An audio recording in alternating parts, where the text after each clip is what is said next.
இந்த ரெசிபி வந்து சப்பாத்திக்கு ஆனியன் போட்டாச்சு. இப்போ வந்து வேர்க்கடலை வந்து நுணுக்கி வச்சுருக்கு, அதை உள்ள சேர்த்துக்கலாம். அடுத்து வந்து பூண்டு, 1 டீஸ்பூன் வந்து தனி மிளகாய் தூள், 1 ஸ்பூன் தனியாத்தூள், கொஞ்சம் வந்து சால்ட்டு, அப்புறம் வந்து பெப்பர். உங்ககிட்ட லெமன் போடணும், இதுக்கு கண்டிப்பாக லெமன் ஆட் பண்ணிக்கோங்க. தயிர் இருந்தால் தயிர் சேர்த்துக்கோங்க, எங்ககிட்ட தயிர் இல்லை, அதனால் இது போட்டிருக்கேன். அப்புறம் கொத்தமல்லி போட்டு எல்லாம் மிக்ஸ் பண்ணிக்கலாம். ஆயிலில் வந்து ஹீட் பண்ணி இதில் ஊற்றிக்கலாம்.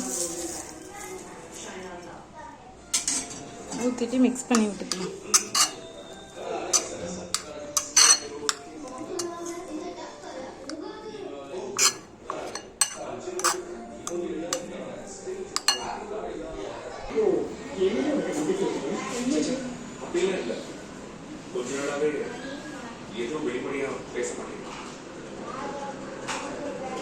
சாப்பிட்டு பார்த்து எப்படி இருக்குன்னு சொல்லு.